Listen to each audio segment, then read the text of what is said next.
आज का जो हमारा सेकंड लेक्चर है वो हम स्टार्ट करेंगे डिटर्मिनेंट की प्रॉपर्टी 11 से। इसने कहा कि एलिमेंट्री रो या कॉलम ट्रांसफॉर्मेशन चेंज नहीं करता है वैल्यू ऑफ डिटर्मिनेंट को। अब देखो, हमारे पास बेसिकली तीन तरीके के ऑपरेशन होते हैं। तीन तरीके के रो ऑपरेशन बोले या तीन तरीके के कॉलम ऑपरेशन होते हैं। पहला रो ऑपरेशन क्या होता है, R I tends to R J. ठीक है, मीन्स हमने क्या किया, कोई दो रो को आपस में एक्सचेंज कर दिया। दूसरा रो ऑपरेशन क्या होता है, आर आई को चेंज कर दिया के times of are I, means किसी रो को चेंज कर दिया किसी नंबर से मल्टीप्लाई करके। और तीसरा रो ऑपरेशन होता है R I tends to R I plus K times of R J. ये इसे इस तरीके से भी लिख सकते हैं, R I tends to R I plus K times of R J plus P times of R K. कहने का मतलब ये है, आपके पास तीन तरीके के रो ऑपरेशन है। आप देखो ऑलरेडी दो तरीके के रो ऑपरेशन पढ़ चुके हो, तो आपको अभी तक पता नहीं चला है। पहला हमने क्या किया था, जो हमने डिटर्मिनेंट पढ़ा था, कोई एक मैट्रिक्स थी, ठीक है, 2 3 4 5। हमने क्या किया, हमने कहा इसका डिटर्मिनेंट कैलकुलेट करो, तो आपने कहा इसका डिटर्मिनेंट आएगा 10 - 12 यानी कि -2 के इक्वल। अब मैंने कहा कि अगर मैं किसी रो को k से मल्टीप्लाई कर दूं तो उसका डिटर्मिनेंट भी उतने टाइम्स चेंज हो जाता है।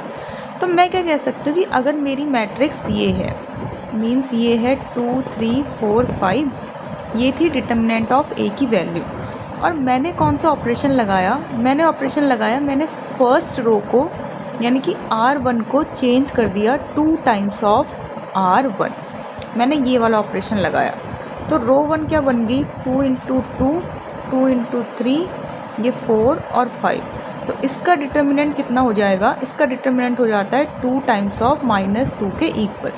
मीन्स मैंने कौन सा ऑपरेशन लगाया है, मैंने किसी रो को किसी नंबर से, ये सेकंड वाला ऑपरेशन लगाया है जिसमें हम किसी रो को क्या करते हैं, किसी नंबर से मल्टीप्लाई करते हैं। तो अगर मैं किसी रो को, सेम वही कॉलम के लिए भी काम करेगा, ठीक है, तो अगर मैं किसी रो को किसी नंबर से मल्टीप्लाई कर रही हूँ तो उसका डिटर्मिनेंट भी उतने टाइम्स चेंज हो जाता है। तो ये जो सेकंड ऑपरेशन है, अगर मैं इसे लगा रही हूँ किसी मैट्रिक्स में, ठीक है, तो उसकी वजह से क्या होगा, इस ऑपरेशन की वजह से उसका डिटर्मिनेंट चेंज होता है। और कितने टाइम्स होता है, उतने टाइम्स चेंज हो जाता है जितने से मैं उस रो को मल्टीप्लाई करूँगी। अब मेरे पास आता है ये first operation, R I tends to R J. मेरे पास एक ए मैट्रिक्स थी जिसका डिटर्मिनेंट था -2। मैंने क्या किया, R1 को आपस में इंटरचेंज कर दिया R2 से। अब मेरी मैट्रिक्स क्या बन गई, 4 5 2 3। अब मुझे इसका डिटर्मिनेंट निकालना है, तो वो कितना आ जाएगा, 12 - 10 यानी कि 2 के इक्वल। और हमने ऑलरेडी एक प्रॉपर्टी पढ़ी थी कि हम जब दो रो को आपस में इंटरचेंज करते हैं तो उनके डिटर्मिनेंट की वैल्यू माइनस टाइम से चेंज हो जाएगी। तो अगर मैं ये वाला ऑपरेशन लगा रही हूँ किसी रो में, मैं उसे किसी दूसरी रो से एक्सचेंज करूँगी, तो अब जो मैं भी डिटर्मिनेंट निकालूंगी मैट्रिक्स का, वो माइनस टाइम्स चेंज हो जाएगा। मीन्स ये वाला ऑपरेशन लगाने से भी डिटर्मिनेंट की वैल्यू चेंज होती है, ये वाला ऑपरेशन लगाने से भी डिटर्मिनेंट की वैल्यू चेंज होती है। लेकिन जब हम ये थर्ड टाइप वाला ऑपरेशन लगाते हैं, इसकी वजह से डिटर्मिनेंट की वैल्यू में कोई चेंज नहीं आता है। और आगे हम देखेंगे कि हमें डिटर्मिनेंट कैलकुलेट करना है विदाउट एक्सपेंडिंग बहुत बड़े बड़े डिटर्मिनेंट है, तो हम यही वाले ऑपरेशन को यूज़ करते हैं, क्योंकि इसकी वजह से अब डिटर्मिनेंट में चेंज नहीं आएगा। ये ऑपरेशन क्या कहता है कि आर आई को चेंज करो, आर आई में कोई दूसरी रो की हेल्प लो, ठीक है, उसको चेंज करने के लिए आर आई को ही, आर आई में कुछ ऐड सब्ट्रैक्ट करो, कोई दूसरी रो को किसी नंबर से मल्टीप्लाई वगैरह करके भी वो कर सकते हो, या सीधे सीधे डायरेक्ट भी चेंज कर सकते हो। फॉर एग्जांपल मेरे पास एक मैट्रिक्स है, पहले मैं मैट्रिक्स में आपको दिखाती हूँ कि ऑपरेशन लगाते कैसे। एक मैट्रिक्स थी 2 3 4 5 6 7 1 0 2। मैंने क्या किया, मैं इस पर ऑपरेशन लगाना चाह रही हूँ, मैं R3 को चेंज करना चाह रही हूँ R3 + R2 से, ठीक है। यहाँ पे मेरी k की वैल्यू 1 के इक्वल है। तो अब मेरा क्या हो जाएगा, जो दूसरी मैट्रिक्स बन जाएगी वो 2 3 4 5 6 7, R3 + R2 कितना हो जाएगा, कॉरस्पॉन्डिंग एलिमेंट्स को ऐड करेंगे, 1 + 5 6, 0 + 6 6, 7 + 2 9। इसके बाद क्या होगा, जब मैंने ये वाला ऑपरेशन लगाया तो अब क्या होगा, प्रॉपर्टी ने कहा कि इसकी वजह से मेरे डिटर्मिनेंट में कोई चेंज नहीं आएगा। अभी हम देखेंगे डायरेक्ट कैसे चेंज नहीं आता है। मीन्स अगर आप कैलकुलेट करके देखोगे तो इसका डिटर्मिनेंट और इस मैट्रिक्स का डिटर्मिनेंट दोनों सेम ही होंगे। या मैं एक और ऑपरेशन लगाती हूँ। मैंने R3 में ऑपरेशन लगाया R3 + 2 टाइम्स ऑफ R2। मैंने क्या किया, R3 को चेंज किया, कोई दूसरी रो की हेल्प ली, ठीक है, उसको 2 टाइम्स मल्टीप्लाई कर दिया। तो अब मेरा R3 क्या बन जाएगा, रो 1 और रो 2 तो मेरा सेम रहेंगे। R3 में मैंने क्या किया, ये वाला एलिमेंट 6 + 2 × 5, ये वाला होगा 6 + 2 × इसके कॉरस्पॉन्डिंग R2 में क्या है 6, और ये हो जाएगा 9 + 2 × 7। तो अब अगर मैं इसका भी डिटर्मिनेंट कैलकुलेट करूँगी उसमें भी कोई चेंज नहीं आएगा। तो आपने देखना है कि ये वाला ऑपरेशन कैसे लगता है। मैं इन दो की हेल्प भी ले सकती थी कि मैं R3 को कैसे चेंज कर सकती हूँ, R3 + 2 times of R2 + 3 times of R1। इस तरीके से भी मैं R3 को चेंज कर सकती हूँ। ये वाला ऑपरेशन मेनली एलिमेंट्स को ज़ीरो बनाने के लिए लगाया जाता है। आगे हम देखेंगे कैसे हम इसका यूज़ कर रहे हैं। तो याद रखना, जब भी हम ये ऑपरेशन लगा रहे हैं इसकी वजह से डिटर्मिनेंट की वैल्यू में कोई चेंज नहीं आएगा। और ये क्यों होता है अभी देखते हैं, ठीक है। इसका प्रूफ क्या है, यहाँ पर मैंने ये प्रूफ दिया है, मैं इसको यहाँ पर कर रही हूँ। आपने कोई मैट्रिक्स ली ABC DEF GHI, ये एक मैट्रिक्स थी। इसका जो डिटर्मिनेंट था वो कितना था, डेल्टा के इक्वल। अब मैंने ऑपरेशन लगाया, मैंने R3 पर लगाया, आप किसी पे भी ऑपरेशन लगा सकते हो, ठीक है। मैंने R3 को चेंज कर दिया R3 + k times of R2 से। तो R3 में चेंज हुआ है तो ये दोनों तो अभी वैसे ही रहेंगे। ये वाला एलिमेंट क्या बन जाएगा, पहला बन जाएगा G + k टाइम्स ऑफ इसके कॉरस्पॉन्डिंग R2 में क्या है D, यानी कि ये बन जाएगा G + k times of D। ये वाला एलिमेंट कैसे चेंज होगा, H + k टाइम्स ऑफ इसके कॉरस्पॉन्डिंग R2 में क्या है E, और ये क्या बन जाएगा I + k times of F। हमने एक प्रॉपर्टी पढ़ी थी कि कभी भी ऐसे मैट्रिक्स का डिटर्मिनेंट निकालना होता है तो हम उसे सम ऑफ 2 डिटर्मिनेंट में तोड़कर लिख सकते हैं। तो मैं इसे कैसे लिख सकती हूँ, ABC, ये डिटर्मिनेंट है, ठीक है। याद रखना हम डिटर्मिनेंट के लिए प्रॉपर्टी पढ़ रहे हैं। इसका डिटर्मिनेंट मैंने इसमें ये वाला ऑपरेशन लगाया। अब ये क्या बन गया, ABC DEF GHI, और मैंने इसे ब्रेक कर दिया ABC DEF KD KE KF में, ठीक है। यहाँ पर देखो, इसको तो ऐसे ही रखा, इसमें इसका डिटर्मिनेंट कैलकुलेट करना है तो इसमें मुझे अभी k कॉमन दिखाई दे रहा है थर्ड रो में, तो उसमें से मैं k बाहर ले सकती हूँ और अंदर क्या बचेगा, ABC DEF DEF। और यहाँ पर हमने एक प्रॉपर्टी पढ़ी थी कि अगर किसी भी मैट्रिक्स के 2 रो या कॉलम सेम हो जाते हैं तो उनका डिटर्मिनेंट 0 होता है। तो इसके डिटर्मिनेंट की वैल्यू 0 आएगी, बचेगा मेरे पास क्या, ABC DEF GHI। तो ओरिजिनल मैट्रिक्स का डिटर्मिनेंट जो था यही ओरिजिनल मैट्रिक्स है, जो डेल्टा की वैल्यू होगी ये वही मैट्रिक्स है घुमा फिरा कर, इसका डिटर्मिनेंट भी कितना हो जाएगा, डेल्टा के इक्वल। तो रो ऑपरेशन लगा के, मीन्स थर्ड टाइम के रो ऑपरेशन लगा के अगर मैं किसी मैट्रिक्स को चेंज कर रही हूँ तो उसके डिटर्मिनेंट में कोई फ़र्क नहीं पड़ता है, अभी भी डिटर्मिनेंट सेम ही रहेगा। तो ये थी हमारी 11th प्रॉपर्टी। अब हमारी लास्ट प्रॉपर्टी है 12th प्रॉपर्टी। जैसे हमने ट्रांसपोज में पढ़ा था कि A के N का ट्रांसपोज, ठीक है, किसके इक्वल हो जाता है, A के ट्रांसपोज की पावर N, मीन जब हम बोल रहे हैं, ठीक है। याद रखना कि A की पावर N का ट्रांसपोज A के ट्रांसपोज की पावर N, मीन्स हम इसे एक्सचेंज कर पाए तो हम इसे ऐसे भी बोल सकते हैं कि A की पावर N का डिटर्मिनेंट। अब डिटर्मिनेंट का ऐसे तो कोई साइन है नहीं, तो हम उसे कैसे बोलेंगे कि A की पावर N का डिटर्मिनेंट किसके बराबर हो जाएगा, A के डिटर्मिनेंट की पावर N के। जैसे कि हमने बोला A की पावर N का ट्रांसपोज किसके इक्वल हो जाता है, A के ट्रांसपोज की पावर N के। इसे आगे पीछे लेके आ सकते हैं। तो वैसे ही बोलने के उसमें हम कैसे बोल सकते हैं कि A की पावर N का डिटर्मिनेंट किसके इक्वल हो जाएगा, डिटर्मिनेंट ऑफ A की पावर N के इक्वल हो जाएगा। मीन्स हम इसे इसके बाहर लेकर जा सकते हैं। और हमने ऐसा क्यों किया, हम A की पावर N को कैसा लिख सकते हैं, A की power A into A up to N times. और हमने प्रॉपर्टी पढ़ी थी कि determinant of A into B, determinant of A into determinant of B में ब्रेक डाउन किया जा सकता है। तो इसे भी हम डिटर्मिनेंट ऑफ A कितने टाइम्स लिख सकते हैं, N टाइम्स लिख सकते हैं। तो ये कितना हो जाएगा, डिटर्मिनेंट ऑफ A की पावर N के इक्वल हो जाएगा, ठीक है। फॉर एग्जाम्पल मेरे पास एक क्वेश्चन है क्वेश्चन है मेरे पास, इधर देखो क्वेश्चन है डिटर्मिनेंट ऑफ ए की पावर -3 के इक्वल है, तो आपको ए की पावर 5 का डिटर्मिनेंट कैलकुलेट करना है। अब ए मैट्रिक्स तो है नहीं कि आप ए की पावर 5 कैलकुलेट करोगे और फिर उसका डिटर्मिनेंट निकालोगे, तो आपको पता है ए की पावर 5 के डिटर्मिनेंट को आप कैसे लिख सकते हो, डिटर्मिनेंट ऑफ ए की पावर 5। याद रखना ये एक नंबर है, ठीक है, डिटर्मिनेंट ऑफ ए ये एक नंबर है, डिटर्मिनेंट ऑफ ए की पावर 5, 3 से 5 इससे बाहर जा सकता है। और डिटर्मिनेंट ऑफ ए कितना है, -3 के इक्वल, -3 की पावर 5 कितना हो जाएगा, -125 के इक्वल, ठीक है। सॉरी, इसका वैल्यू कैलकुलेट कर लेना, -3 के पावर 5 की वैल्यू।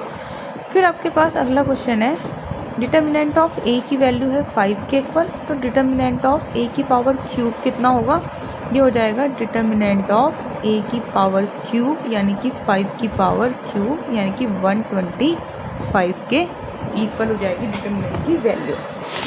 तो इस प्रॉपर्टी से हम किसी की पावर का भी डिटर्मिनेंट कैलकुलेट कर सकते हैं। अब आपके पास अगला क्वेश्चन है, आपको एक ए मैट्रिक्स दी हुई है 5, 5 अल्फ़ा, अल्फ़ा 0 अल्फ़ा, 5 अल्फ़ा 0 0 5। आपको दिया है डिटर्मिनेंट ऑफ ए का स्क्वायर किसके बराबर है, 25 के बराबर है। तो आपको अब याद रखना ये डिटर्मिनेंट ऑफ अल्फ़ा कोई मैट्रिक्स नहीं है, ये आपसे मॉड अल्फ़ा यानी कि अल्फ़ा की पॉजिटिव वैल्यू का आंसर पूछ रहा है, ठीक है, मॉडुलस ऑफ अल्फ़ा है ये, और ये डिटर्मिनेंट का सिंबल है। अब आपके पास क्या है, आपको पता है कि डिटर्मिनेंट ऑफ ए स्क्वायर 25 के इक्वल है, तो आप इसे ऐसे भी लिख सकते हो, डिटर्मिनेंट ऑफ ए का स्क्वायर इज इक्वल टू 25। तो डिटर्मिनेंट ऑफ ए की वैल्यू कितनी हो सकती है, ±5 दोनों के इक्वल, या तो इसका डिटर्मिनेंट 5 के इक्वल भी हो सकता है या -5 के इक्वल भी हो सकता है। अब हमसे डिटर्मिनेंट ऑफ ए तो पूछा नहीं है, हमसे मॉडुलस ऑफ अल्फ़ा की वैल्यू पूछी है। तो हमारे पास ए मैट्रिक्स दी हुई है, यहाँ से जब हम डिटर्मिनेंट निकालेंगे तो हम कैसे कैलकुलेट करेंगे, देखो ये लोअर ट्रायंगुलर मैट्रिक्स है, तो या तो आप फर्स्ट कॉलम के अलॉन्ग डिटर्मिनेंट निकालो क्योंकि यहाँ पर 2 0 दिखाई दे रहे हैं, या सीधे सीधे आपको दिख रहा है कि ये अपर ट्रायंगुलर मैट्रिक्स है, तो इसके डायगोनल एलिमेंट्स को आप मल्टीप्लाई करोगे तो आपको डिटर्मिनेंट मिलेगा। आपको क्या पता चल रहा है कि 25 अल्फ़ा की वैल्यू किसके इक्वल है, 25 अल्फ़ा की वैल्यू इक्वल है या तो +5 पहला वाला केस, या 25 अल्फ़ा किसके इक्वल है, -5 के इक्वल है। तो अल्फ़ा की वैल्यू यहाँ से कितनी आ जाएगी, 1/5 के इक्वल, और यहाँ से अल्फ़ा की वैल्यू कितनी आ जाएगी, -1/5 के इक्वल। तो आपको मॉडुलस यानी कि पॉजिटिव वैल्यू ऑफ अल्फ़ा बतानी है, वो हो जाएगी 1/5। यहाँ पे अल्फ़ा स्क्वायर 1/5 के इक्वल है, तो अल्फ़ा की वैल्यू 1/5 होगी और मॉडुलस ऑफ अल्फ़ा 1/5 के इक्वल होगा, ठीक है। फिर आपके पास क्वेश्चन है, क्वेश्चन में दिया हुआ है डिटर्मिनेंट ऑफ ए एक 3×3 मैट्रिक्स है, किसके बराबर है, -1 के इक्वल है। डिटर्मिनेंट ऑफ बी एक 3×3 मैट्रिक्स है, ये किसके इक्वल है, 3 के इक्वल है। तो आपको 3AB इसका डिटर्मिनेंट कैलकुलेट करना है। अब आप देखो ये ऐसे नहीं है, ये 3 एक नंबर है, तो आप इसे ऐसे नहीं लिख सकते कि determinant of 3, determinant of A, determinant of B, इस तरीके से लिख दिया। ये एक्चुअल में क्या है, A×B, ये भी तो एक मैट्रिक्स है, ठीक है, A×B सपोज करो P मैट्रिक्स है, तो एक्चुअल में ये क्या है, K×A टाइप की फॉर्म है, और K×A क्या होता है, K की power n into determinant of A। तो A अगर 3×3 की मैट्रिक्स है, B भी 3×3 की मैट्रिक्स, तो A×B भी क्या होगी, 3×3 की मैट्रिक्स, ठीक है। तो हमें अगर 3×AB निकालना है, तो मुझे ऐसा लगेगा जैसे मैंने 3 को उस AB के तीनों रो से मल्टीप्लाई कर दिया है। तो मैं बाहर कितना कॉमन लेके आ सकती हूँ, मैंने पहली रो से भी 3 बाहर लिया, दूसरी से भी 3 लिया, तीसरी से भी 3 बाहर कॉमन लिया, तो बाहर आ जाएगा 3 की power cube determinant of AB। और डिटर्मिनेंट ऑफ AB को तोड़कर मैं कैसे लिख सकती हूँ, determinant of A into determinant of B। तो ये हो जाएगा 27 इंटू -1 इंटू 3 यानी कि -81 के इक्वल इसकी वैल्यू हो जाएगी। फिर आपके पास अगला क्वेश्चन है, क्वेश्चन दिया हुआ है आपके पास डिटर्मिनेंट ऑफ A की वैल्यू 0 के इक्वल नहीं है, और दिया है कि A² किसके इक्वल है, 3A के इक्वल है। तो आपको डिटर्मिनेंट ऑफ A कैलकुलेट करना है। अब देखो ना ही आपको A मैट्रिक्स पता है, अगर आपको A मैट्रिक्स पता होती तो आप सीधे सीधे डिटर्मिनेंट निकाल लेते। आपको दिया हुआ है कि A का स्क्वायर 3A के इक्वल है, और ए क्या है ये भी दिया हुआ है कि 3 इंटू 3 की मैट्रिक्स। अब आप डिटर्मिनेंट कैसे निकालोगे? आपको पता है कि डिटर्मिनेंट तो दिया नहीं है, तो अगर ये दोनों मैट्रिक्स इक्वल हैं तो हम दोनों साइड क्या करते हैं, इनके डिटर्मिनेंट ले लेते हैं। अगर ये मैट्रिक्स इक्वल हैं तो इनके डिटर्मिनेंट भी इक्वल होंगे।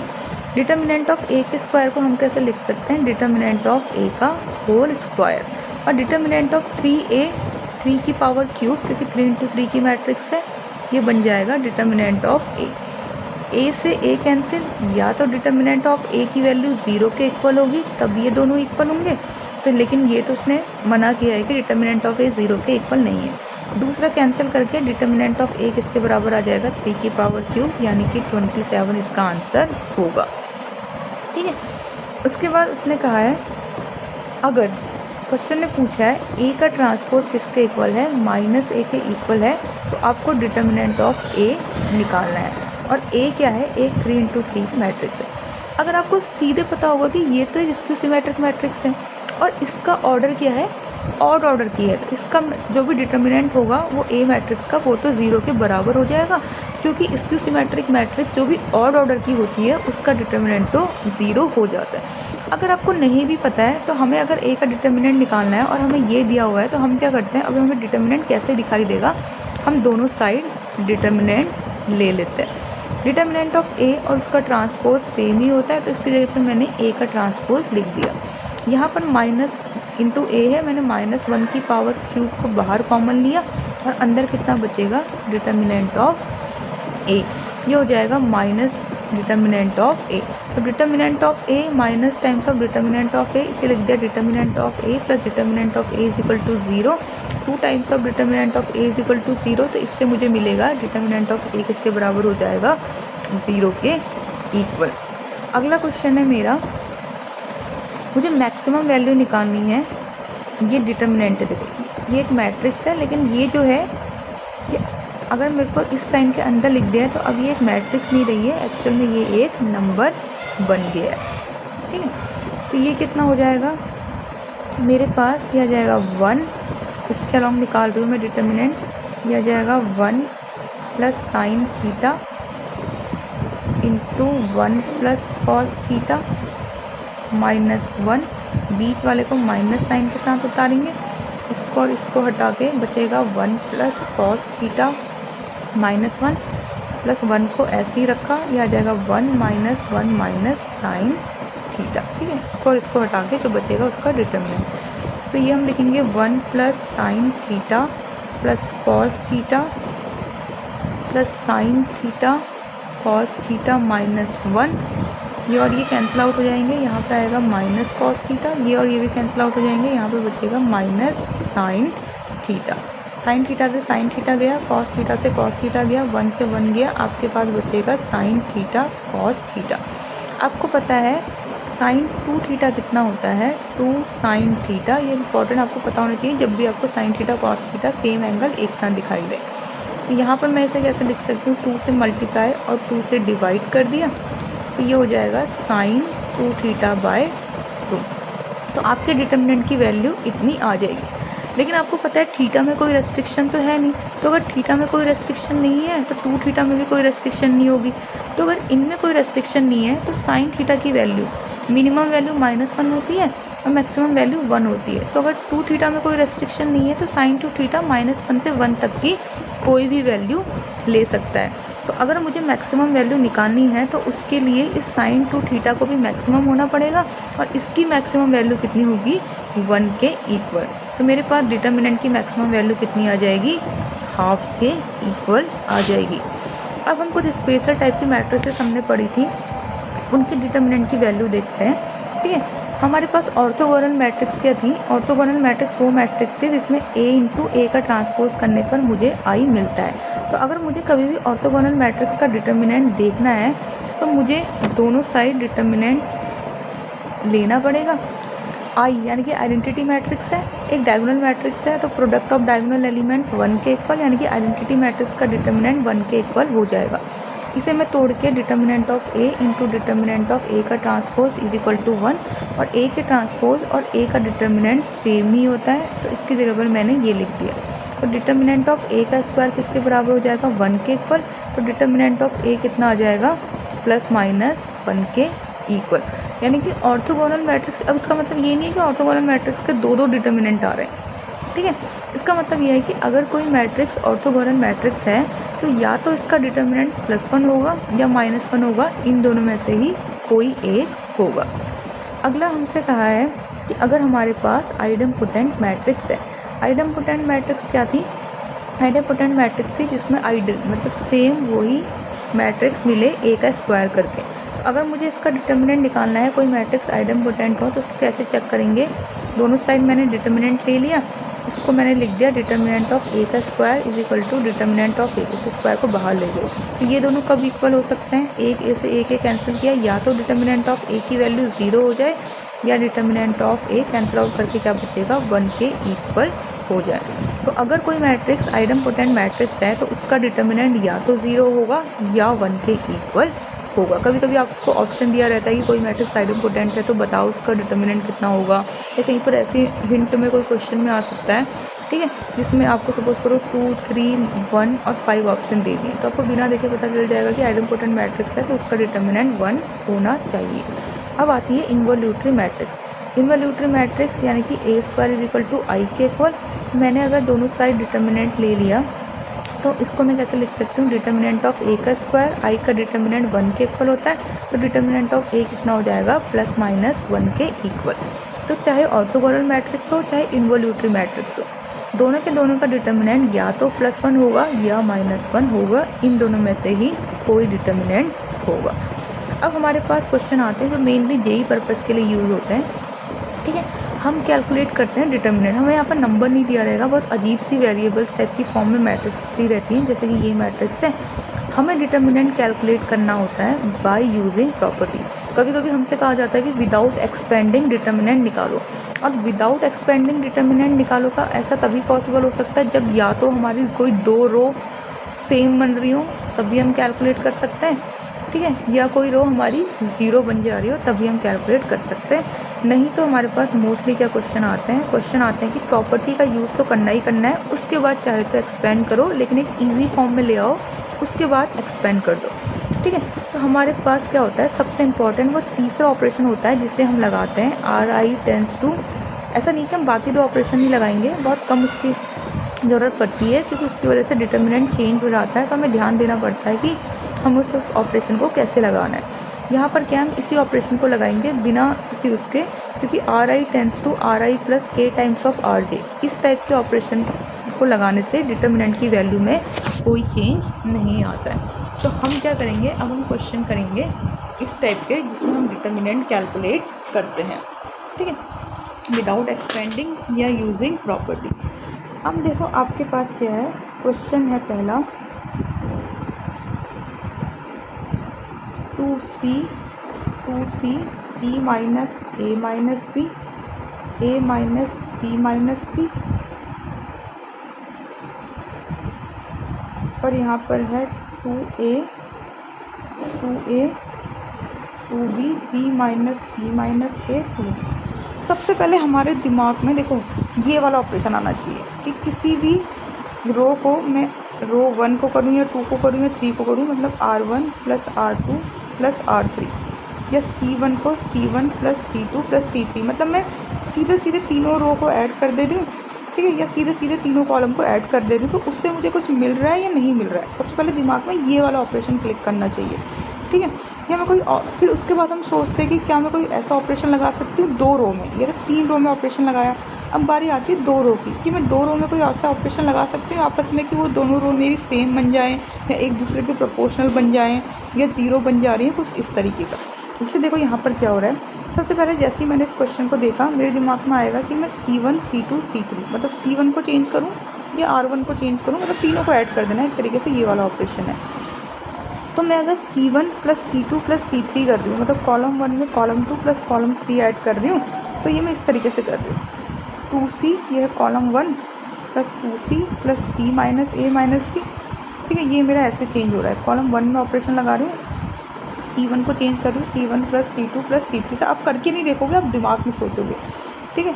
A - B - C + 2A + 2A और 2b plus B minus C minus A plus 2b। लेकिन देखो आपको इससे कितना गंदा सा नंबर मिल रहा है, ना कुछ कॉमन ना कोई अच्छा सा। ये 5c minus A minus B, यहाँ पर 5a माइनस बी माइनस सी, ठीक है, कॉम्प्लिकेटेड सा नंबर मिल रहा है। लेकिन अगर आप ध्यान दो रो 1 को R1 plus R2 plus R3, जैसे आप इन तीनों रो को ऐड कर रहे हो आपको क्या दिखाई दे रहा है। ऑपरेशन तो आप बाद में लगाना, पहले आप सीधे सोचना कि आपको तीनों रो को ऐड करके कोई अच्छी सी नंबर मिल रहा है। ऑपरेशन हम फिर फर्स्ट रो में लगाएं, चाहे सेकंड में लगाएं, चाहे थर्ड में लगाएं। जैसे कि मैंने पहले किया R1 plus R2 plus R3, R1 ये है फर्स्ट रो, उसमें R2 प्लस R3, तो हम कॉरस्पॉन्डिंग एलिमेंट्स को ऐड करेंगे। तो ये मिलेगा 2c plus A minus B minus C plus 2b। अब देखो मुझे कितना अच्छा नंबर मिल रहा है, 2c माइनस सी, मुझे a प्लस बी प्लस सी मिल रहा है। ऐसी मैं इसमें उसके कॉरस्पॉन्डिंग रो इस ऑपरेशन में लगा रही हूँ, तो 2c plus 2a plus B minus C minus A करके मुझे फिर से a प्लस बी प्लस सी मिल रहा है। और मैं c minus a minus B plus 2a plus 2b कर रही हूँ, तो मुझे फिर से a प्लस बी प्लस सी मिल रहा है। मीन्स तीनों की तीनों रो को ऐड करके मैंने R1, ये है R1, इसमें R2 प्लस R3, समझ पा रहे हो ना, आपकी करॉस्पॉन्डिंग ऐड करना है आपको, ठीक है। जब आपने फर्स्ट रो को उठाया तो सेकंड रो के करॉस्पॉन्डिंग जो भी एलिमेंट है, थर्ड रो के करॉस्पॉन्डिंग जो भी एलिमेंट है, आपको उनको ऐड करना है। जब आप कॉलम में ऑपरेशन लगाओगे तो उसके करॉस्पॉन्डिंग देखोगे। तो आपने जैसे ही सोचा यार तीनों की तीनों रो को ऐड करके मुझे फ़ायदा हो रहा है, तो आप चाहे फर्स्ट रो में लगाओ, सेकंड में लगाओ, थर्ड में लगाओ। नीचे से स्टार्ट करेंगे तो ज़्यादा सही दिखता है, ऊपर अच्छे अच्छे में नंबर दिखने चाहिए, कहीं पर भी लगा सकते हो।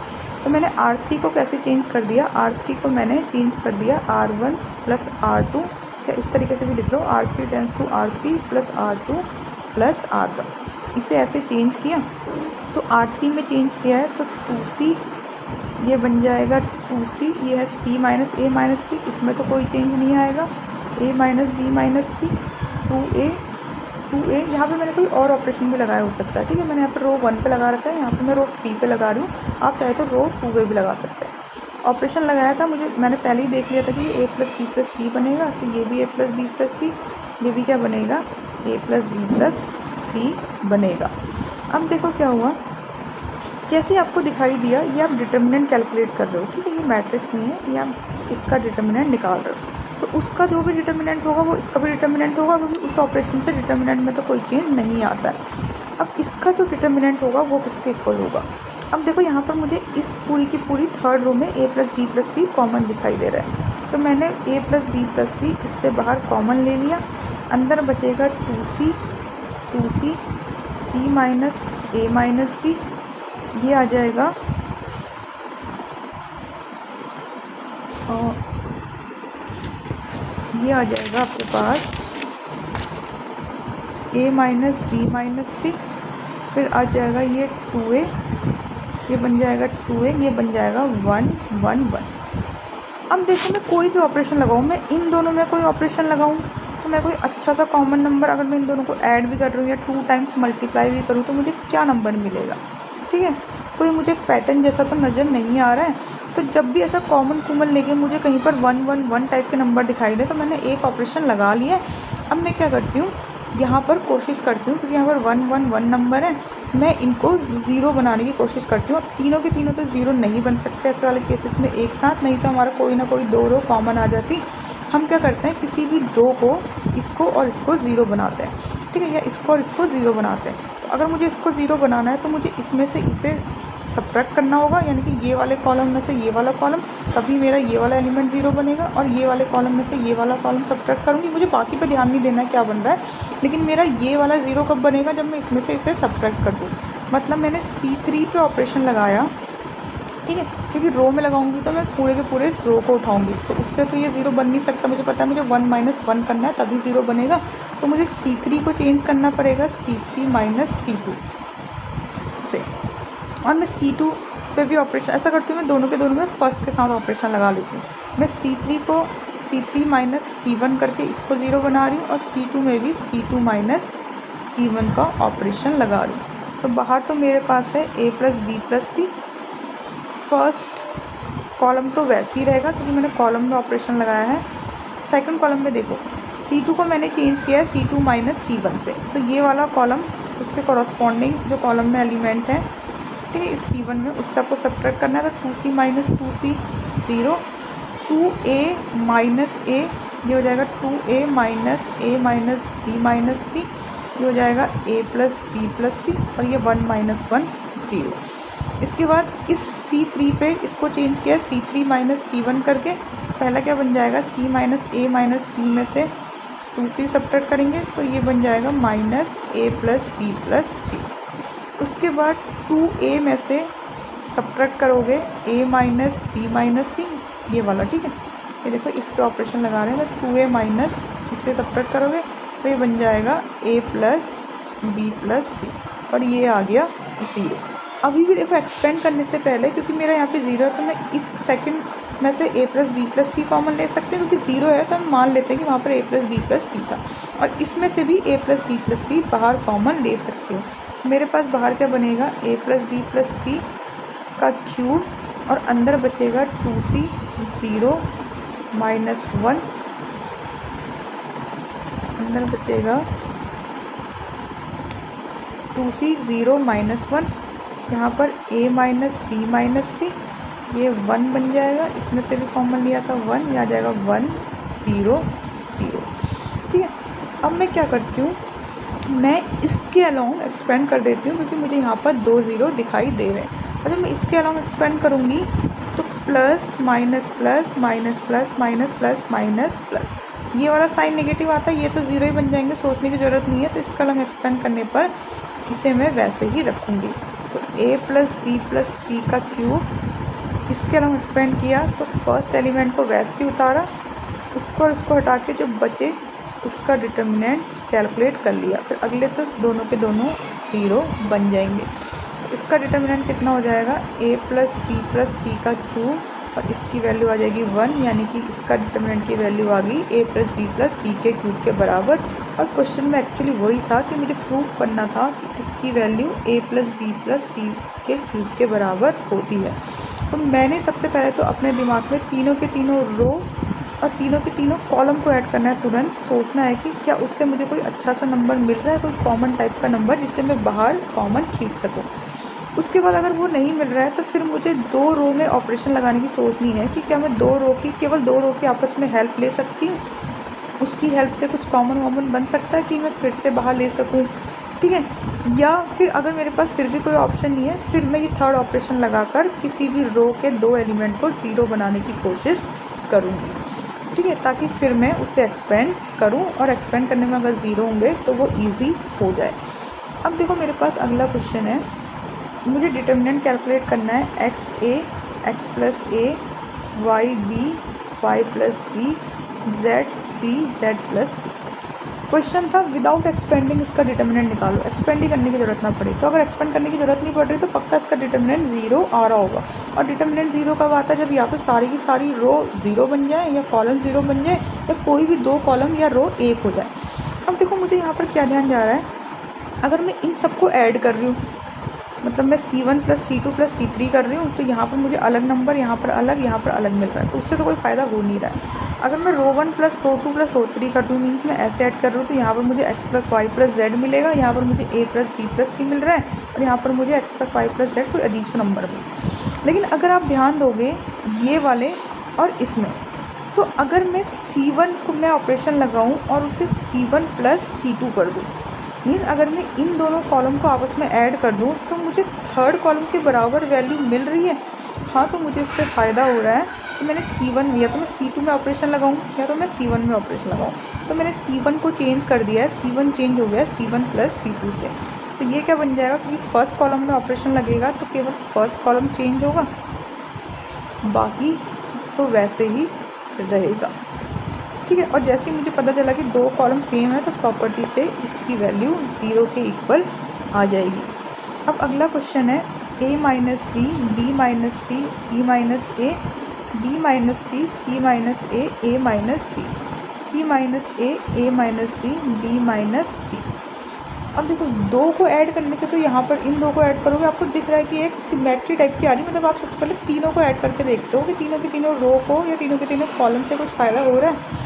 अगर आप इन तीनों को ऐड करोगे तो आपको 0 मिल रहा है, इन तीनों को ऐड करोगे means a minus B plus B minus C plus C minus A करो तब भी आपको 0 मिल रहा है, B minus C plus C minus A plus A minus B करो तब भी आपको 0 मिल रहा है। तो आपको या इधर को करो, रो 1 प्लस रो 2 प्लस रो 3 करो तब भी आपको 0 मिल रहा है। तो कोई भी ऑपरेशन लगा सकते हो। तो मैंने C1 को चेंज किया C1 plus C2 plus C3 से, मीन्स मैंने कॉलम 1 में ऑपरेशन लगाया है तो बाकी कॉलम तो वैसे ही रहेंगे।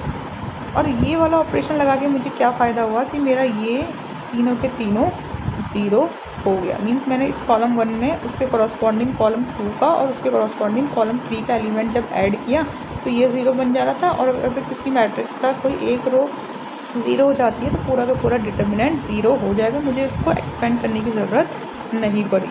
ठीक है, फिर अगला क्वेश्चन है आपके पास 1 BC A B plus C, 1 CA B C plus A, 1 AB C A plus B. आपको इसका डिटर्मिनेंट निकालना है। ठीक है, आपसे क्वेश्चन पूछा था विदाउट एक्सपेंडिंग निकालना है। अब आपने क्या किया, अगर आप देखोगे तो आप अगर इनको ऐड कर देते, देखो इधर को ऐड कर रहे हो, रो 1 प्लस रो 2 प्लस रो 3 कर रहे हो तो इधर तो 3 मिलेगा, इधर ये BC plus CA plus AB मिल रहा है, इधर ये नंबर मिल रहा है, कुछ अलग अलग से ही नंबर मिल रहा है, कुछ कॉमन टाइप का कोई अच्छा सा पैटर्न नहीं दिख रहा है। लेकिन अगर आप क्या करोगे, इन तीनों के तीनों कॉलम को ऐड करते हो तो आपको तीनों के तीनों में सेम नंबर मिल रहे हैं। मीन्स आप कॉलम 1 में, ये ज़रूरी नहीं है आप इन कॉलम 1 और कॉलम 2 को ऐड करते हो तब भी आपको AB plus BC plus CA मिल रहा है, और यहाँ पर भी इन दोनों को ऐड करके आपको AB plus BC plus CA मिल रहा है। तो इन दोनों को ऐड करने से भी फ़ायदा हो जा रहा है। चाहे तो आप C2 में ऑपरेशन लगाओ C2 प्लस C3 करके, उसमें भी अच्छा सा कॉमन नंबर दिख रहा है। चाहे तो आप तीनों के तीनों को ऐड करो, C1 को C1 plus C2 plus C3 कर दोगे तो आपका फर्स्ट कॉलम चेंज होगा, सेकंड और थर्ड तो वैसे ही रहेगा। ये है AB प्लस AC। ठीक है, इसे आप ओपन करके लिखोगे BC प्लस BA, ये है CA प्लस CB, और ये क्या बन जाएगा 1 प्लस AB। अभी तो नंबर है, इसे आगे पीछे लिख सकते हैं, AB plus BC plus CA। ये भी same 1 plus CA plus BC plus AB बनेगा, और ये भी सेम ही है 1 plus AB plus AC plus BC। जैसे आपका सेम आया आपने इसे बाहर कॉमन ले लिया, कॉमन क्या आ जाएगा 1 plus AB plus BC plus CA। और कॉमन लेके क्या हुआ, आपको कोई फ़ायदा नहीं हुआ क्योंकि आपके पास कॉमन लेने के बाद अंदर फिर से वही नंबर आ रहा है, AB plus AC BC plus BA CA plus CB। अब देखो, एक तो आप ऐसे सोच सकते हो कि इसका जो भी डिटर्मिनेंट है वो K टाइम्स ऑफ इसके डिटर्मिनेंट, यानी कि determinant of A is equal to K times of determinant of A है। इसका मतलब क्या हुआ कि अगर डिटर्मिनेंट ऑफ A की value K times of determinant of A है तो इसका मतलब डिटर्मिनेंट ऑफ A की वैल्यू, जहाँ पर K नॉन ज़ीरो है, ठीक है, K की वैल्यू नॉन ज़ीरो के इक्वल है, तो इसका मतलब डिटर्मिनेंट ऑफ A क्या होगा, 0 के इक्वल होगा, तभी आपका इक्वल हो सकता है। नहीं तो अभी देखो, आपको इस ऑपरेशन से तो कोई फ़ायदा नहीं हुआ क्योंकि आपको वही मिल रहा था। आपने क्या किया, इसमें ऑपरेशन लगाया, इसमें ऑपरेशन लगाया तो आपके पास क्या आएगा, ये आप ऑपरेशन लगा रहे हो C3 को, कि आप अगर इसमें ऑपरेशन लगाओगे तो इससे आपका एक गंदा सा नंबर फिर आप बाहर लेकर जा सकते हो। तो आपने C3 को चेंज किया C3 प्लस C2 से, तो आपके पास क्या बनेगा, पहले वाली रो तो वैसी रहेगी 1 1 1 BC CA AB, और ये बन जाएगा AB plus AC plus BC, ये बन जाएगा BC plus BA plus AC, और ये बन जाएगा CA plus CB plus AB। ये तीनों के तीनों सेम है, ठीक है, बस इसे आगे पीछे करके लिखा हुआ है। जैसे ही आपने इसे कॉमन लिया AB plus AC plus BC को, इसमें से अंदर आपके पास आपको क्या दिखाई देगा, अब आपको 2 कॉलम इक्वल नज़र आएंगे, और 2 कॉलम इक्वल नज़र आते हैं तो उसका डिटर्मिनेंट की वैल्यू 0 के इक्वल हो जाएगी। ठीक है, तो आप डायरेक्ट यहाँ से भी सोच सकते हो कि आपने जब इसका डिटर्मिनेंट निकाला, मान लो वो डेल्टा है, और इसका डिटर्मिनेंट डेल्टा जो आ रहा है वो K टाइम्स ऑफ डेल्टा के इक्वल आना चाहिए। अब K हमेशा तो 0 होगा नहीं, इसकी वैल्यू कभी कुछ होगी कभी कुछ होगी, तो अगर डेल्टा की value K times of delta के इक्वल है ऑलवेज, तो इसका मतलब डेल्टा किसके बराबर होगा, 0 के इक्वल होगा। तो यहाँ से भी आप सोच सकते हो, नहीं तो आप इस गंदे से उसमें ऑपरेशन लगाओ ताकि आपको कॉमन यहाँ पे मिलेगा, तो आप उसे बाहर लेके जाओ, अब आपको ये दोनों सेम मिल जाएंगे। ठीक है, तो विदाउट आपको एक्सपेंड करने की ज़रूरत नहीं पड़ी, आपके पास सीधे सीधे क्या निकल कर आ गया, डिटर्मिनेंट की वैल्यू निकल कर आ गई। अब आपके पास पूछा है इसका डिटर्मिनेंट कितना होगा। अब अगर आप इसे नॉर्मल ऑपरेट करके खोलने लग जाओगे तो आपका कितना टाइम जाएगा, कितनी कैलकुलेशन इसमें लगेगी। लेकिन अगर आप ऑपरेशन लगाते हो आपको पता चलेगा, कोई एक पैटर्न ढूंढो। अब देखो ये जो नंबर है फर्स्ट कॉलम और इसमें ये छोटे से नंबर है, और ये जो थर्ड कॉलम में आपको दिखाई दे रहे हैं ये बड़े नंबर दिखाई दे रहे हैं। तो आप इन दोनों कॉलम की हेल्प से कुछ ऑपरेशन लगा के क्या इसके बराबर नंबर लेकर आ सकते हो कि आपने इसको कोई चेंज किया, इसकी हेल्प ली और आपको इसकी तरह सेम नंबर मिल गया। ठीक है, मीन्स कुछ आपको एक पैटर्न दिख रहा है, क्योंकि विदाउट एक्सपेंडिंग बोला है कि विदाउट एक्सपेंडिंग, ठीक है क्वेश्चन में नहीं दिया है, एक क्वेश्चन था कि आपको विदाउट एक्सपेंडिंग इसका डिटर्मिनेंट निकालना है।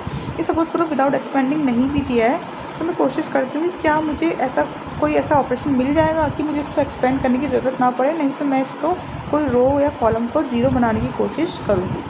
अब देखो इधर मैं ऑपरेशन लगाऊंगी, अगर मैं रो ऑपरेशन लगाने की कोशिश करती हूँ तो ये दोनों छोटे हैं, ये बड़ा नंबर है, तो कोई एक पैटर्न सिमेट्री नहीं मिल रही है, लेकिन इन दोनों की हेल्प से मैं यहाँ तक पहुँच सकती हूँ। अब देखो मैं इसमें क्या कर सकती हूँ, 65 तक पहुँचने के लिए हो सकता है मैं 2 + 7 × 9 करूँ तो 65 मिलेगा। ठीक है, क्योंकि 7 × 9 63 + 2 ऐड कर दिया, तो वहाँ से मैं क्या सोच सकती हूँ, यहाँ पर मैं 3 + 8 × 9 करूँ तो हाँ मुझे 75 मिल रहा है। इस 5 में मैं 9 × 9 कर रही हूँ, मीन्स अगर मैं इसमें मीन्स मैं क्या ऑपरेशन लगा रही हूँ, मैं कॉलम 1 को कैसे चेंज कर रही हूँ, मैं कॉलम 1 को कॉलम 1 + 9 टाइम्स ऑफ कॉलम 2 कर रही हूँ। ठीक है, उससे मुझे क्या फ़ायदा हो रहा है, ये वाला ऑपरेशन लगाने से मुझे दिख रहा है सोच के कि मुझे थर्ड कॉलम जैसा सेम नंबर मिल रहा है। तो अगर मैंने कॉलम 1 में ऑपरेशन लगाया, कॉलम 1 + 9 टाइम्स ऑफ कॉलम 2, यानी कि 2 + 9 टाइम्स ऑफ 7, 3 + 9 टाइम्स ऑफ 8 और 5 + 9 टाइम्स ऑफ 9, ये आ जाएगा 7, 8, 9, 65, 75, 86। तो ये दोनों अगर सेम आ जाएंगे, कैलकुलेट करोगे तो इसका डिटर्मिनेंट कितना आ जाएगा, 0 के इक्वल डिटर्मिनेंट आ जाएगा। ठीक है, अब आपके पास अगला क्वेश्चन है, क्वेश्चन दिया हुआ है, आप प्रूफ करना है b + c, q + r, y + z, c + a, r + b, z + x, a + b, p + q और x + y। इसका जो डिटर्मिनेंट है वो 2 times of a p x b q y और c r z इसके बराबर है। ठीक है, अब आप देखो, अगर आप सबसे पहले तो तीनों के तीनों को ऐड करने की कोशिश करोगे, अगर आप तीनों के तीनों कॉलम को ऐड करने की सोचते हो तो आपको अजीब सा नंबर मिलेगा, यहाँ पर b + c + q + r + y + z। ठीक है, जब आप तीनों के तीनों रो को ऐड करोगे तो आपको 2a + b + c, 2p + q + r, 2x + y + z इस टाइप का नंबर मिल रहा है। अब आपको कोई दो में ऑपरेशन लगा रहे हो तब भी कुछ फ़ायदा नहीं हो रहा है, मतलब आपको लेके तो ये a b x इधर, मतलब ये फर्स्ट कॉलम में आप देखो a b c लाना है, फिर b q r लाना है, इधर x y z लेकर आना है। आपको प्रॉपर्टी से प्रूव करना है, एक्सपेंड तो करना नहीं है। तो आपको कोई दो ऑपरेशन से कुछ अच्छा तो मिल नहीं रहा है कि आप इन दोनों रो में ऑपरेशन लगाओ, इन दोनों को ऐड करो या इन दोनों को ऐड या सब्ट्रैक्ट करो तो कोई अच्छा सा नंबर दिखाई दे। तो आपके पास एक ही चांस बचता है कि आप क्या करो, आप क्या कर सकते हो, या तो आप सीधे सीधे इस तरीके से सोचो कि आप किसी दो को सेम बनाना चाहते हो, तो आपको अगर इससे b + c बनाना है तो b + c अगर मैं इन दोनों को ऐड करूँगी तो ये b + c + 2a बन जाएगा। इन दोनों को ऐड करूँगी तब भी कोई फ़ायदा नहीं होगा, तो मैं क्या करती हूँ, तीनों के तीनों इसमें ऑपरेशन लगा देती हूँ। मुझे कोई फ़ायदा तो नहीं हो रहा है, लेकिन मैंने क्या किया, यहाँ पर देखो मैंने r1 + r2 + r3 ये ऑपरेशन लगा दिया। तो इधर देखो मेरा ये क्या बन रहा है, ये बन रहा है 2 times of a + b + c, 2 times of p + q + r, क्योंकि मेरे पास और कोई ऑप्शन नहीं था। ये बन रहा है 2 टाइम्स, और मुझे इसके बराबर प्रूफ करना है, मुझे कोई कॉमन या ज़ीरो तो लेकर नहीं आना है। ठीक है, ये वैसे ही रहेगा c + a, ये बन जाएगा r + b, ये आ जाएगा z + x, a + b, p + q, x + y। इसमें से मैंने 2 बाहर कॉमन ले लिया तो मेरे पास 2 बाहर आ जाएगा, अंदर बचेगा a + b + c, p + q + r, x + y + z। ये c + a, r + b, z + x, ये a + b, p + q, x + y। अब देखो आपके पास क्या है, जो भी आपको डिटरमिनेंट प्रूफ करना है उसमें आपको सिंगल सिंगल एलिमेंट दिखाई दे रहे हैं, तो आप सिंगल ला सकते हो। अगर आप इसमें से, इस पूरे की पूरी रो में से अगर आप सेकंड रो को सब्ट्रैक्ट करो, इसमें से इसे सब्ट्रैक्ट करोगे तो कॉलम, इस कॉलम में से इसे सब्ट्रैक्ट करोगे तो आपको कोई अच्छा नंबर नहीं मिलेगा। लेकिन आप रो 1 में से रो 2 को सब्ट्रैक्ट करोगे तो आपका ए और सी कैंसिल आउट हो जाएगा, आपको सिंगल नंबर दिखाई देंगे। या रो 1 में से आप रो 3 को सब्ट्रैक्ट करोगे तब भी आपको ए और बी कैंसिल होता हुआ नज़र आएगा। तो आप कोई भी ऑपरेशन लगा सकते हो। मैंने यहाँ पे रो 1 को R1 माइनस R2 किया है, आप चाहे तो R1 माइनस R3 भी कर सकते हो। जैसे मैंने यहाँ पर ऑपरेशन लगाया, R1 को चेंज कर दिया R1 माइनस R3 से, तो मेरा सेकंड रो तो वैसे ही रहेगा R plus P Z plus X, third भी वैसे ही रहेगा A प्लस बी पी plus Q X plus Y. मेरा फर्स्ट रो क्या बन जाएगा, मैंने R1 में से R3 सब्ट्रैक्ट किया है तो A और B तो कैंसिल हो जाएंगे, यहाँ पर C बचेगा, P और Q कैंसिल हो जाएंगे, R बचेगा, X और Y कैंसिल हो जाएंगे, Z बचेगा। तो इसमें तो मुझे अभी सिंगल एलिमेंट नज़र आ रहा है। अब मैं क्या करती हूँ, अगर मुझे इसमें सिंगल लेकर आना है तो मैं R2 में से R3 को कैंसिल करूँगी तो मेरा C और C कैंसिल हो जाएगा। ये देखो, इसमें से इसे सब्ट्रैक्ट करके तो फ़ायदा नहीं होगा। हाँ, मेरे को रो टू को कैसे चेंज कर सकती हूँ, रो 2 माइनस रो 1 से। तो ये 2 डिटर्मिनेंट ऑफ C वैसे ही रहा, R वैसे ही रहा, Z वैसे ही रहा, A plus B P plus Q X plus Y. C plus A minus C A हो जाएगा, R plus P minus R P और Z plus X minus Z X बन जाएगा। अब मैं R3 माइनस R2 करूँगी तो मुझे फिर से सिंगल एलिमेंट मिलेगा। तो मैंने R3 पे ऑपरेशन लगाया, R3 माइनस R2 करके, तो पहला CRZ A P X और ये मेरा आ जाएगा A और A कैंसिल हो जाएंगे, B इधर बचेगा Q और इधर बचेगा Y। अब देखो मेरा क्या है, जो मुझे प्रूफ करना है उसमें फर्स्ट वाले कॉलम में मुझे A P X नज़र आ रहा है, ये है मेरा यहाँ पर। तो अगर मुझे A P X को ऊपर लेके जाना है तो मुझे कौन सा ऑपरेशन लगाना पड़ेगा, मुझे ऑपरेशन लगाना पड़ेगा कौन सा, R2 टेंड्स टू R1। लेकिन इसकी वजह से क्या होता है, अब मेरा सेकंड रो सेम नहीं बना है, बस मैं अभी इसको ऊपर लेके फर्स्ट रो सेम बनाना चाह रही हूँ। लेकिन जब मैं ये वाला ऑपरेशन लगाऊंगी किसी दो रो को एक्सचेंज करने का, तो उसकी वजह से मेरा डिटर्मिनेंट चेंज हो जाता है और किससे चेंज हो जाता है, माइनस साइन से चेंज हो जाता है। तो अगर मैं इसका डिटर्मिनेंट लगा रही हूँ इस ऑपरेशन को, तो मुझे माइनस से मल्टीप्लाई करना पड़ेगा। मीन्स इसका अगर आंसर 2 टाइम्स ऑफ डेल्टा है, ठीक है, तो इस वाले का डिटर्मिनेंट कितना होगा, इस वाले का डिटर्मिनेंट अगर मैंने ये वाला ऑपरेशन लगाया और मैंने इसे चेंज कर दिया BQY, ये वाला ऑपरेशन लगाया, ये था 2 टाइम्स ऑफ डेल्टा।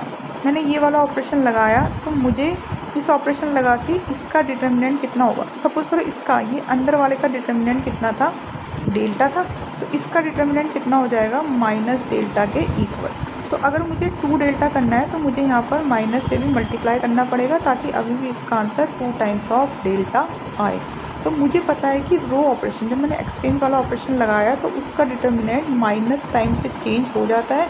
तो अगर वो माइनस टाइम से चेंज हो रहा है तो उसको बैलेंस करने के लिए मुझे यहाँ पर माइनस से मल्टीप्लाई करना पड़ेगा, ताकि इसका आंसर अगर 2 डेल्टा है तो इसका आंसर, समझ पा रहे हो, ये जो मैट्रिक्स थी ये पूरे के पूरे का डिटर्मिनेंट निकालना था, यही है ओरिजिनल डिटर्मिनेंट, और इसका डिटर्मिनेंट का आंसर मैंने बोला कि 2 डेल्टा आता है।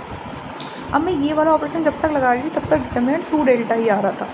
अब मैंने क्या किया, इन दो रो को एक्सचेंज कर दिया। जैसे ही मैंने एक्सचेंज कर दिया, अब इसका डिटर्मिनेंट क्या हो जाएगा, डेल्टा तो रहेगा नहीं, इसका डिटर्मिनेंट क्या हो जाएगा, माइनस टाइम्स ऑफ डेल्टा हो जाएगा।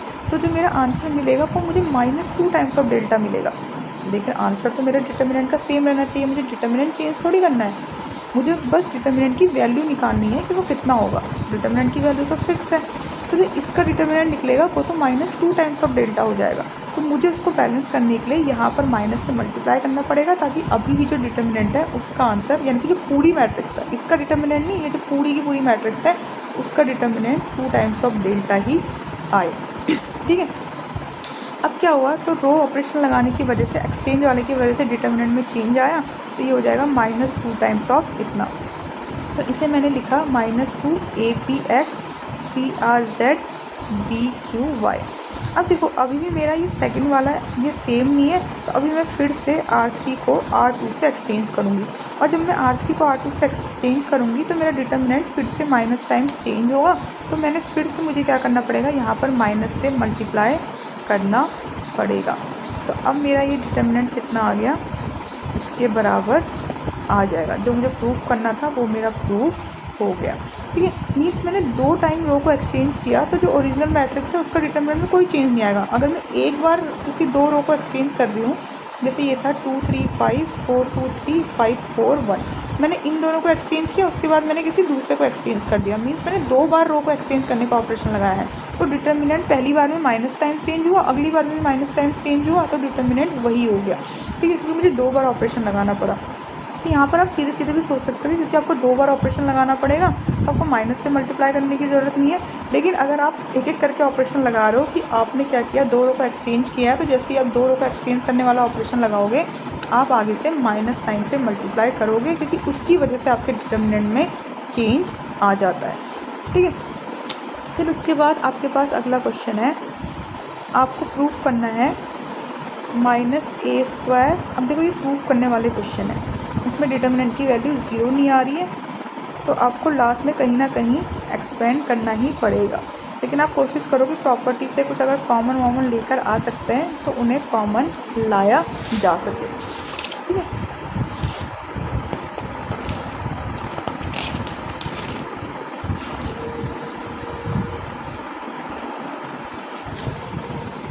आपके पास क्वेश्चन है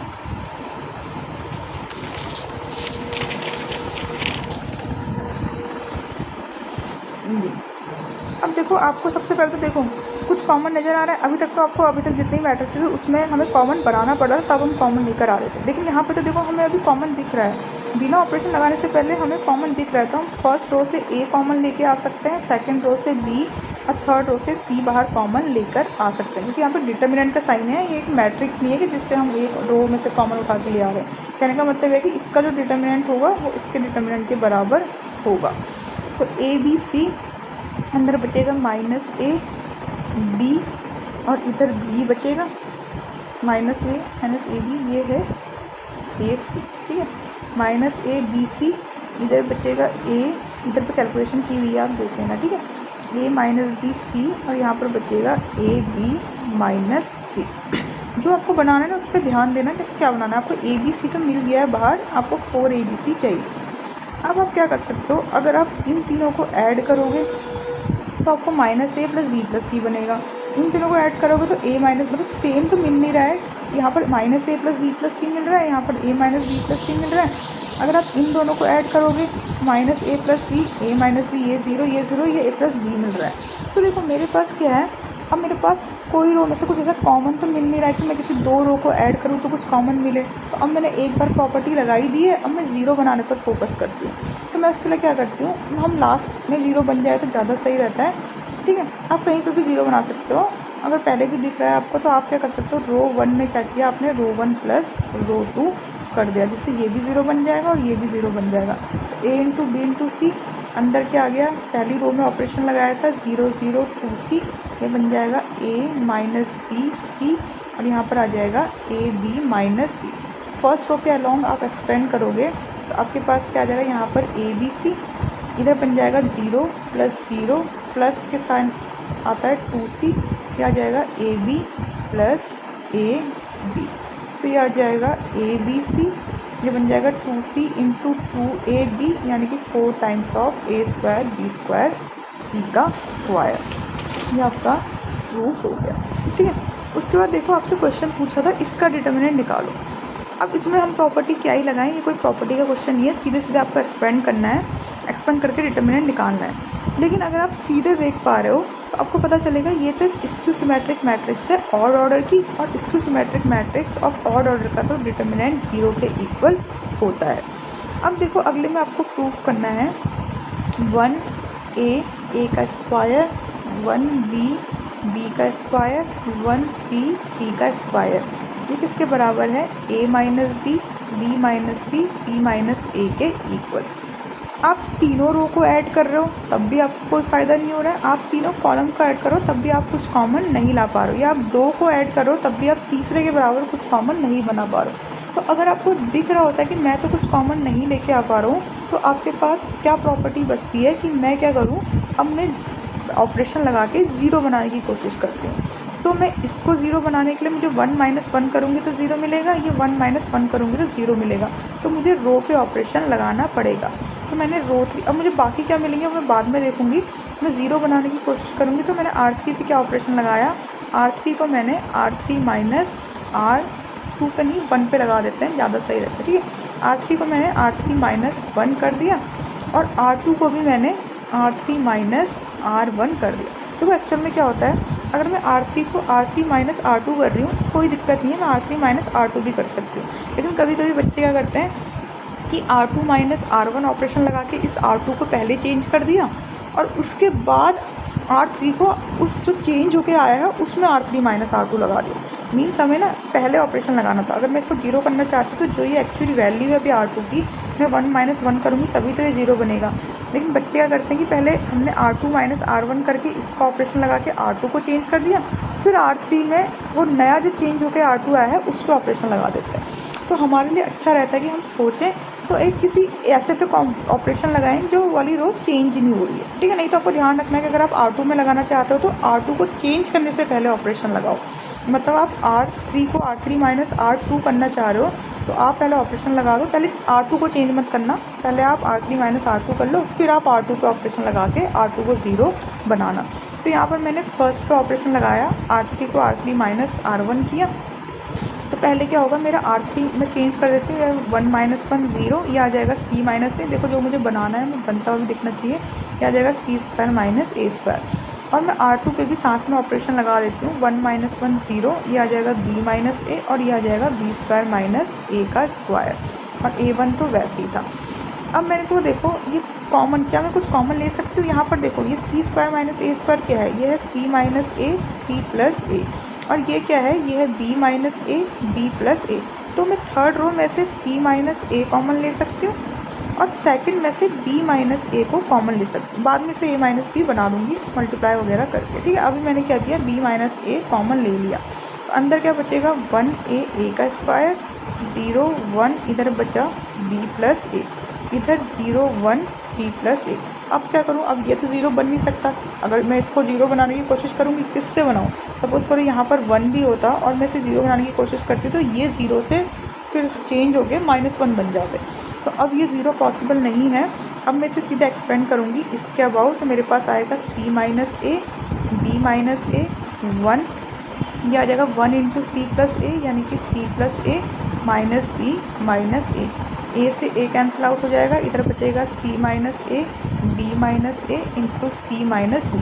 C माइनस बी से, क्योंकि मुझे B माइनस C बनाना है तो इसमें से भी -1 कॉमन लिया, इसमें से भी -1 कॉमन लिया, दोनों कैंसिल आउट हो जाएंगे, मेरे पास बनेगा A minus B B minus C minus A, और ये मेरा हो जाएगा प्रूफ, ठीक है।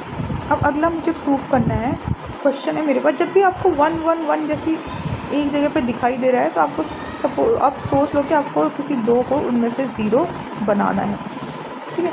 आपको प्रूफ करना है A minus B B minus C C minus A और A plus B plus C के इक्वल होगा।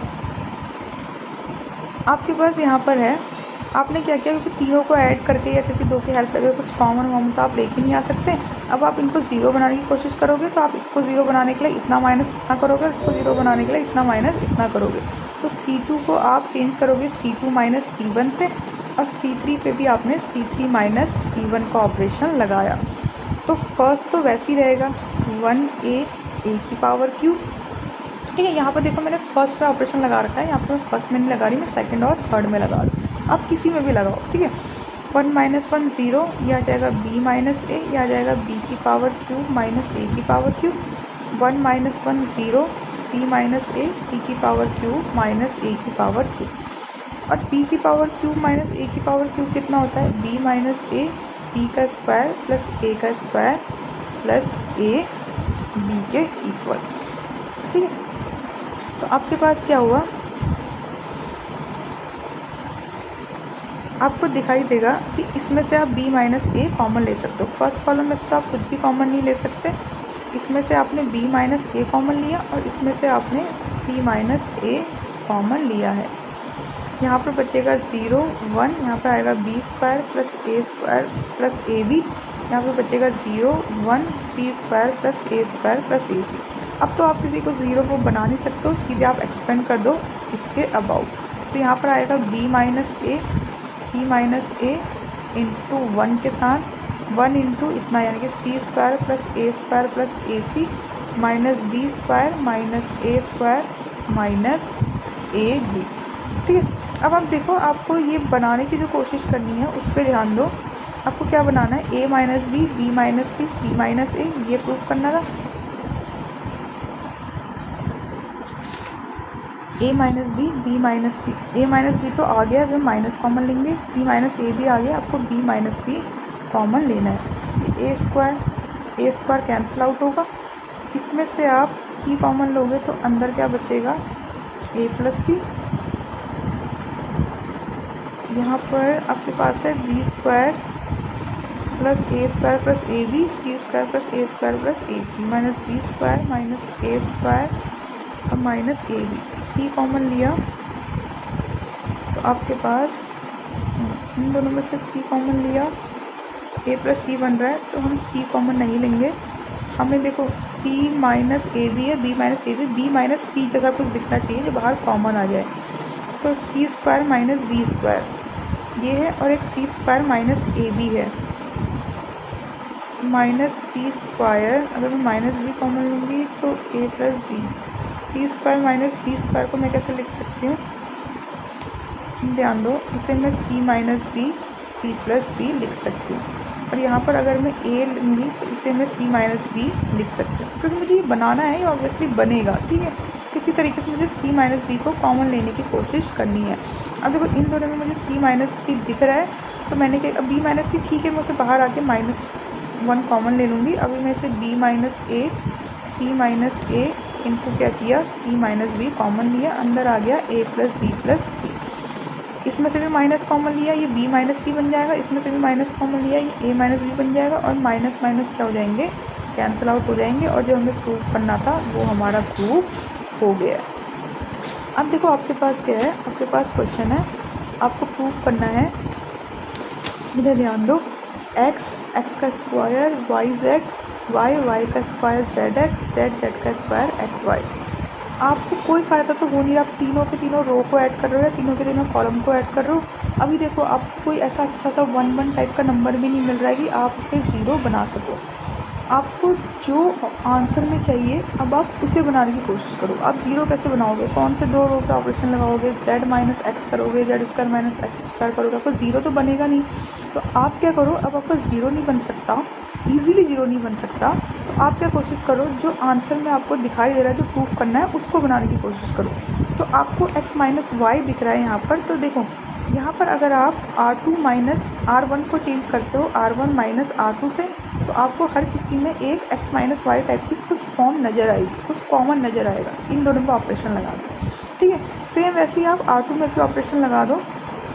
आपने क्या किया, R2 को चेंज किया R2 माइनस R3 से, तो आपको यहाँ पे y माइनस जेड मिलेगा, यहाँ पर y square minus z square मिलेगा, मतलब कुछ ना कुछ y माइनस जेड टाइप की फॉर्म आपको दिखाई देगी।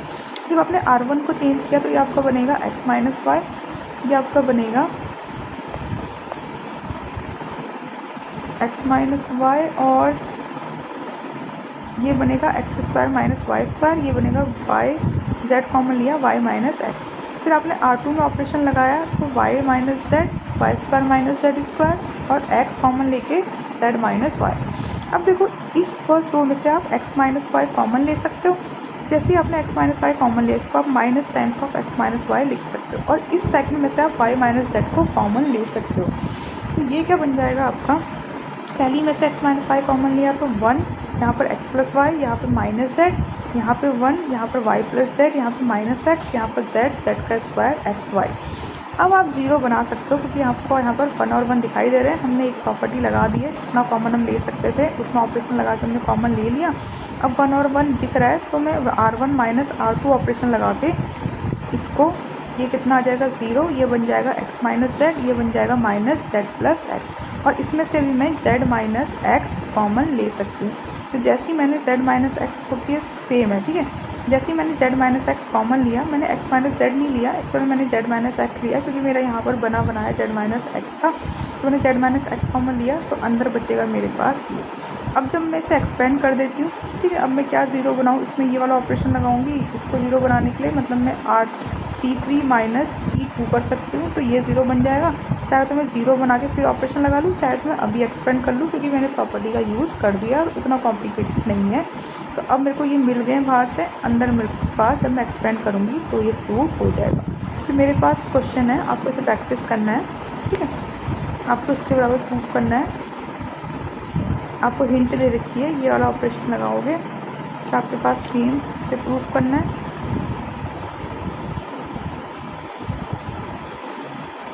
आपके पास ये है क्वेश्चन। अब देखो ये क्वेश्चन थोड़ा अलग टाइप का है।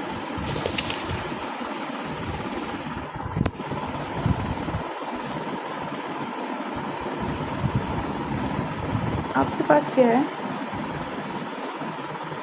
1 प्लस ए square minus B square 2ab 2b 2ab 1 minus ए square plus B square minus 2a minus 2b 2a 1 minus ए स्क्वायर माइनस बी स्क्वायर। इसको प्रूफ करना है 1 प्लस ए स्क्वायर प्लस बी स्क्वायर की power cube. देखो जब आपसे competitive में पूछा जाएगा ना, अगर ये MCQ आपको 4 ऑप्शन दिए हैं कि प्रूफ करो ये किसके बराबर है, तो आप क्या कर सकते हो, ए और बी की वैल्यू 0 पुट करो, 4 ऑप्शन जो भी दिए होंगे अगर वो इसको सेटिस्फाई कर रहे हैं, जैसे कि यहाँ पर आपने ए और बी की जगह पर 0 रख दिया। 0 रखने के बाद जो भी डिटर्मिनेंट आ रहा है अगर उसकी वैल्यू, ऑब्वियसली ये तो इसके बराबर है इसलिए हमेशा इक्वल आएगा, लेकिन आपको कोई और भी ऑप्शन दिए थे 1 माइनस ए स्क्वायर प्लस बी स्क्वायर की पावर क्यूब के इक्वल, तो अगर आपने ए और बी को 0 रखा, आपके इसके डिटर्मिनेंट की वैल्यू 3 आ रही है, और यहाँ पर भी आपने ए और बी को 0 रखा और डिटर्मिनेंट की वैल्यू 3 आ रही है, तो मतलब ये वाला ऑप्शन सही है। और किसी और में 3 नहीं आ रही तो वो वाला गलत हो जाएंगे सारे के सारे। लेकिन अगर इसमें भी 3 आ गई और किसी एक और ऑप्शन में भी 3 आ गई, तो आप ए की जगह पर 0 फिर बी की जगह पर 1 रख के देख लो, क्योंकि ये एक तरीके से आइडेंटिटी है, तो ये किसी भी ए और बी की वैल्यू के लिए काम करेगी। तो आप सीधे भी जब आपके पास MCQ है तो आप उसमें हिट एंड ट्रायल से इसे कर सकते हो विदाउट एक्सपेंड किए। लेकिन ठीक है, आपको ये प्रॉपर्टी आनी चाहिए प्रूफ करने के लिए कि आप कैसे कैसे ऑपरेशन लगा सकते हो कभी आपको डिटर्मिनेंट निकालने के लिए आए तो, ठीक है। अब आपके पास है क्वेश्चन ये वाला। अब आप तीनों में ऐड करो या एक दूसरे की हेल्प लो। देखो आपको एक गंदा सा नंबर दिखाई दे रहा है। अब आपको अगर गंदा सा नंबर दिखाई दे रहा है तो आपके पास ऑप्शन क्या है, आप किसी को 0 बनाने की ही कोशिश करो। तो आप 0 कैसे बना सकते हो, एक दूसरे की हेल्प लो किसी को 0 बनाने के लिए। जैसे यहाँ पर क्या ऑपरेशन लगाया है, मैंने कॉलम किसको 0 बनाने की कोशिश करी है, इसको 0 बनाने की कोशिश करी, और ये 2ab कब 0 होगा, जब मैं से 2ab में से सब्ट्रैक्ट करूँ। तो इस 2ab को 2ab में से माइनस करूँगी तभी तो ये 0 बनेगा।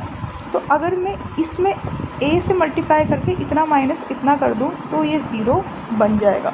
तो मैंने कौन सा ऑपरेशन लगाया, C1 को इतना माइनस इतना, ठीक है, C1 को चेंज किया, सॉरी अभी मैंने इसमें ये वाला ऑपरेशन लगाया है, किसको 0 बनाने की कोशिश करी है, मैंने इस वाले को 0 बनाने की कोशिश करी है। तो मैं इसको 0 बना रही हूँ कि मैंने C1 पे ऑपरेशन लगाया है और C1 टेंस टू C1 को C3 के साथ ऑपरेशन लगाया। मैंने रो 1 पे ऑपरेशन नहीं लगाया, एक्चुअली मैंने इन दोनों पे ऑपरेशन लगाया, ठीक है। मैं इन दोनों पे भी लगा सकती थी 0 बनाने के लिए। तो मैंने पहला ऑपरेशन क्या लगाया, C1 tends to C1 minus B C3, means मैंने इसको 0 बनाने के लिए इसकी हेल्प ली, इसको मैंने b से मल्टीप्लाई किया और इसके साथ ऐड कर दिया, तो ये 0 बन जाएगा। बाकी भी चेंज होंगे तो हम देखेंगे क्या बन रहे हैं, उसकी वजह से ये तो 0 बनेगा इस वाले ऑपरेशन की वजह से। और साथ साथ में मैंने C2 पे भी, अब क्योंकि सेम साथ वाले तो 0 बन नहीं रहे, तो मैं साथ में इसको भी 0 बनाने की कोशिश कर रही हूँ। और इसको 0 बनाने के लिए अगर मैं इसको a से मल्टीप्लाई करूँ और दोनों को ऐड कर दूँ तो ये 0 बन जाएगा, means C2 tends to C2 plus a times of C3 हो जाएगा। अब मैं C1 को चेंज करूँगी, इसको चेंज करूँगी, ऑपरेशन तो सब में यही लगेगा हर एक एलिमेंट पे, तो ये आ जाएगा 1 प्लस ए square minus B square, C3 के साथ लगाया था तो बन जाएगा minus b times of 2b, यानी कि ये बन जाएगा minus b times of minus 2b, यानी कि 1 प्लस ए स्क्वायर प्लस बी का स्क्वायर। ये बन गया 1 प्लस ए का स्क्वायर प्लस बी का स्क्वायर। इसको तो मैंने इसके साथ ज़ीरो बनाने के लिए ऑपरेशन लगाया था, तो ये तो ज़ीरो हो जाएगा। अगला क्या हो जाएगा, c1 minus b times of इसके कॉरस्पॉन्डिंग c3 क्या है, ये है, तो इसकी वैल्यू आ जाएगी 2b माइनस बी, यानी कि b कॉमन लिया b, और ये आ जाएगा 1 प्लस ए स्क्वायर प्लस बी का स्क्वायर, b 1 प्लस ए का स्क्वायर प्लस बी का स्क्वायर। इस सेकंड रो के साथ मैंने इसके साथ ऑपरेशन लगा रखा है, ये ज़ीरो बन जाएगा। इधर पे ध्यान देना, ये 1 प्लस ए स्क्वायर प्लस बी स्क्वायर बनेगा, और ये -1, इसकी वैल्यू इतनी आएगी, और ये ऐसे ही रहेगा। अब देखो कुछ कॉमन है तो मैं कॉमन ले सकती हूँ, फिर एक्सपेंड करूँगी, क्योंकि दोनों सेम वाले साथ में तो ज़ीरो बन नहीं रहे, तो हमने जितने ज़्यादा ज़ीरो बन सकते थे उतने ज़ीरो बनाने की कोशिश करी। अब अगर मैं इसको ज़ीरो बनाना चाहूँगी तो कहीं ये चेंज ना हो जाए, ठीक है। अब मैं यही ज़ीरो बना सकती हूँ। मैंने क्या किया, इस फर्स्ट कॉलम में से 1 प्लस ए का स्क्वायर प्लस बी का स्क्वायर कॉमन ले लिया, और इस सेकंड कॉलम में से भी 1 प्लस ए का स्क्वायर प्लस बी का स्क्वायर कॉमन ले लिया, और मैंने फर्स्ट रो के अलॉन्ग एक्सपेंड कर दिया। तो जो भी प्रूफ करना था मेरा वो आंसर आ जाएगा, ठीक है। तो हमारे पास ये था आज का लेक्चर। अब हम कल स्टार्ट करेंगे इसी डिटर्मिनेंट के कुछ क्वेश्चन है, आप इनकी प्रैक्टिस करना। पहला क्वेश्चन है ये, ठीक है, अगर ये ज़ीरो है इनमें से कौन सा ट्रू होगा। फिर आपके पास अगला क्वेश्चन है, डिटर्मिनेंट ऑफ ए, इसकी वैल्यू किसके बराबर होगी। आप चाहे तो ए की जगह पर ज़ीरो या बी की जगह पर ज़ीरो पुट करके भी देख सकते हैं। ऑब्वियसली आपका कॉम्पिटिटिव का क्वेश्चन है, जेई का क्वेश्चन है, तो आपको इतना बड़ा ऑपरेशन लगाने की ज़रूरत नहीं है। आप सीधे सीधे भी कुछ वैल्यू ए बी सी के पुट करके सीधे आंसर कैलकुलेट कर सकते हैं। फिर आपके पास एक एडवांस का क्वेश्चन है, अगर इसका डिटर्मिनेंट 10 आ रहा है तो आपको x की डिस्टिंक्ट वैल्यू कैलकुलेट करनी है। फिर एक क्वेश्चन है ये प्रॉपर्टी पे बेस्ड। फिर आपके पास कल को नया टॉपिक स्टार्ट होगा, हम कल इसके क्वेश्चन करेंगे, और उसके बाद हमारा नया टॉपिक स्टार्ट होगा एडजॉइंट ऑफ मैट्रिक्स, ठीक है। तो आज का ये लेक्चर यहीं पे फिनिश होगा, आप इसकी प्रैक्टिस करना।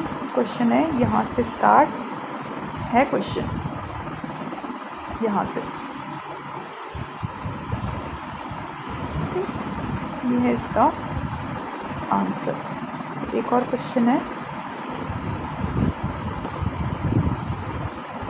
ये है इसका आंसर। फिर एक एडवांस क्वेश्चन है, और ये है इसका आंसर। Thank you.